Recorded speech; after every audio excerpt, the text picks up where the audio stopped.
Hola, bienvenidos una semana más a The Comic Room, el sitio en el que hablamos de cómics en IGN España. Junto a mí, como siempre, está Carlos Gurpegui. Carlos Gómez Gurpegui debe ser, no Sí. Carlos Gurpegui. Para beber. Sí.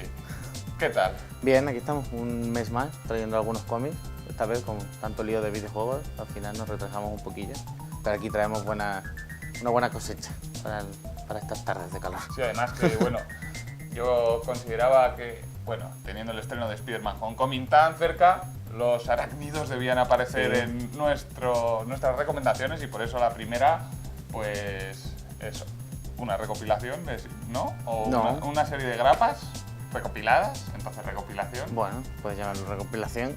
de Matanza, que es uno de los malos de Spider-Man clásicos. Sí, sale como Venom, es otro de los simbiontes, que son estas entidades alienígenas que se apoderan de diferentes cuerpos. Y bueno, no es Venom como al que conocemos, este es uno nuevo, bueno, lleva ya mucho tiempo en los Marvel, que se llama Matanza. Y como su propio nombre indica, y ya hemos hablado de él antes, digamos que precisamente no es un superhéroe, que digamos, es un villano, además se ha apoderado del cuerpo de un asesino en serie americano, entonces digamos que es extraño porque Marvel ha dejado mucha libertad para algunas escenas de violencia, de muertes, muere mucha gente en este cómic, que es como siempre es raro en los cómics de superhéroes que la gente muere.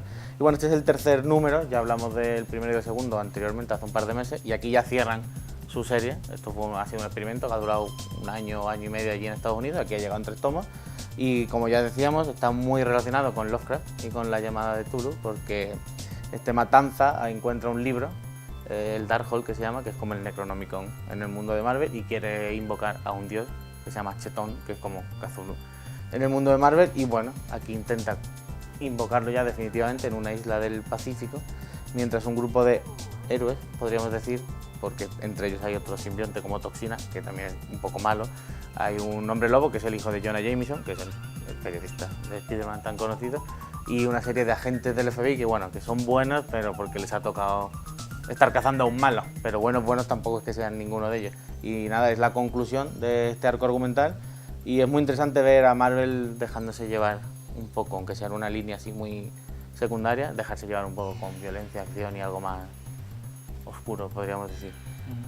Muy interesante, aunque creo que la siguiente recomendación va a ser un poquito lo opuesto, aunque seguimos hablando de arácnidos, aunque solo sea por la portada, pues te pesa, ¿eh? Este pesa, esto es una buena recopilación, sí. Spider-Gwen, que para los que no seamos tan expertos en Spider-Man es... Pues Spider-Gwen es, obviamente, Gwen Stacy, es una de las múltiples Gwen Stacy que hay en el universo Marvel. Como sabemos que a Marvel le gusta mucho esto de tener muchas tierras y muchos universos paralelos, pues en una de estas tierras paralelas, que no es digamos, la normal donde se desarrolla todo, en lugar de picarle a Peter Parker la araña, le pica a Gwen Stacy, y Gwen Stacy se convierte en Spider-Gwen. Esta es una continuación de sus aventuras después de un tomo del que ya hablamos, creo que el primer programa que hicimos, que era Spider-Woman, que era una recopilación de unas historias que cruzaban a Spider-Woman, a Spider-Gwen y a Seda, que son como las 3 mujeres que hay ahora mismo haciendo de Spider-Man en diferentes universos. La pobre Gwen Stacy perdió los poderes en ese crossover y ahora solo tiene 5 cargas de como una droga que le permite ser Spider-Gwen.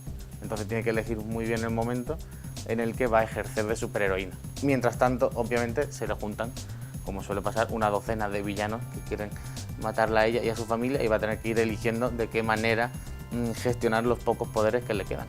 Y es curioso porque en este universo alternativo, en el que todo está un poco cambiado, pues Punisher no es el Punisher que conocemos, es un agente de policía, está un poco grillado como el Punisher de siempre, pero no se ha vuelto un justiciero, es un agente de policía.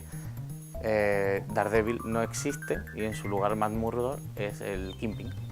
Matt Murdock se ha vuelto malo, por así decirlo, y es el Kingpin en lugar del Kingpin. Peter Parker murió hace unos cuantos cómics en este universo por culpa de Gwen Stacy, que es lo que le pasó a él al revés. Gwen Stacy muere por su culpa. Entonces es curioso ver cómo la pobre tiene que intentar enfrentarse a su juventud, como siempre le pasa a Spiderman, a su adolescencia, a villanos como un Punisher un poco sobredimensionado, policía, y gestionar estos poderes que le queda una cuenta atrás. Entonces es muy interesante y además es bastante gordito, viene cargado de historias, tiene alguna pequeña historieta por ahí en medio cómica de recopilatorio inédita en España, así que es muy interesante. Correcto.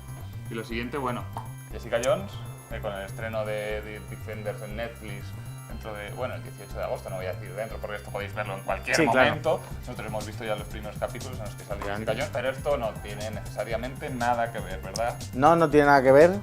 Bueno, hay que decir también que estuve yo hablando con Jessica Jones y con Luke Cage allí en Nueva York, muy majos los dos, y hemos visto, como he dicho, Defender es una buena forma de prepararse el cuerpo, digamos, ¿no?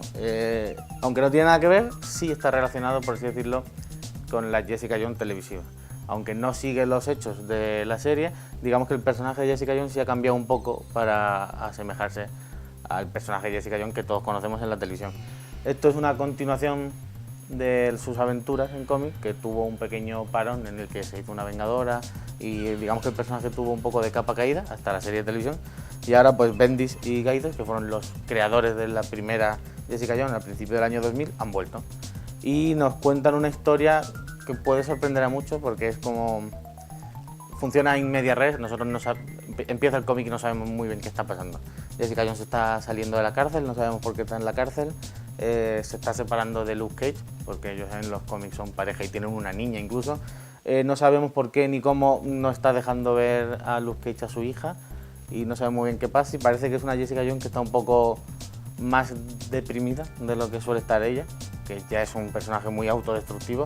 Está peleada con los superhéroes, está peleada con Capitana Marvel, que es su gran amiga desde siempre, y parece que es como un personaje mucho más oscuro, que está a punto incluso de caer en la villanía, por así decirlo. Entonces es muy interesante.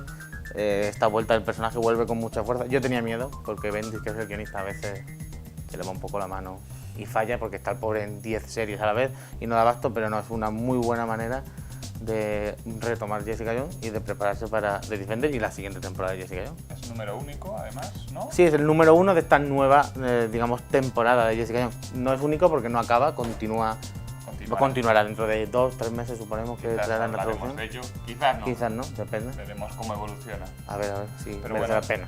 ¿Sabes de quién hablamos mucho últimamente? Mucho, es porque verdad. nos gusta mucho su obra, pues Alan Moore, que recibimos Cinema Purgatorio. La segunda parte. La segunda parte, es verdad, recuerdo haber hablado de ello, y que sigue siendo tan peculiar como era. Sigue siendo tan peculiar como le gusta a él, y efectivamente, mientras escribía el texto que saldrá a la vez del vídeo, me di cuenta de que estamos hablando mucho de Alan Moore, y mira que dijo hace meses que se retiraba del mundo del cómic, que le quedaban 2 o 3 historias por contar y que se iba.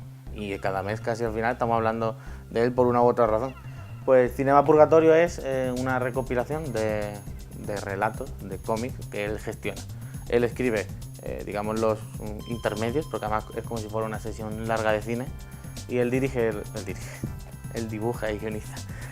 Los intermedios, que son historias suyas propias, que son muy interesantes a su manera. Él reflexiona sobre el cómic, sobre el tiempo, sobre cómo funciona contar historias en el cómic, muy a lo Alan Moore, y se va intercalando con los 4 cómics que hay dentro.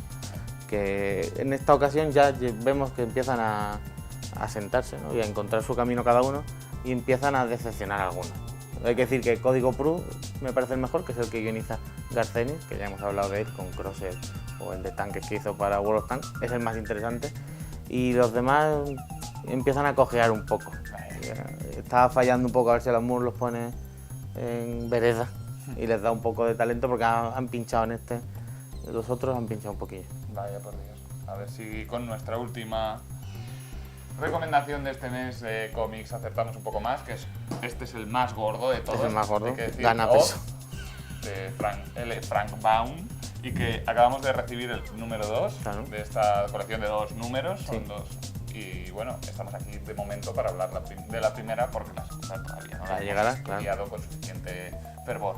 Pues sí, efectivamente, esto es Oz, que a muchos pensarán porque es un cómic del Mago de Oz, y es que son las adaptaciones a cómics de las novelas originales y de los relatos originales alrededor del mundo de Oz. Para casi todos nosotros, el Mago de Oz es una película o varias películas y una historia nada más, pero no, hay más de una novela. Está El maravilloso mundo de Oz, Ozma de Oz, que es la tercera, que están las 3 incluidas aquí, y algunas historias cortas. Y lo curioso es que están dibujados por Scotty Young. Scotty Young es un dibujante un poco peculiar, al que le gustan hacer. Es muy conocido en Marvel porque hace muchas portadas alternativas de todos los personajes de Marvel como si fueran bebés, como si fueran niños pequeños. Y hay muñecos de ellos y muchas chapas. Tiene un estilo de dibujo muy característico. Y aquí, aunque no lo dibuja con bebés, obviamente, porque no tendría mucho sentido, pero tiene un toque entre de cuento infantil con tintes un poco de Tim Burton, podríamos decir, de esa estética muy alargada, muy recargada, a veces muy tétrica. Y él se ha dedicado, junto con otro guionista, con Sean Over, que yo no lo conocía, a editar y a trasladar estas novelas al mundo del cómic.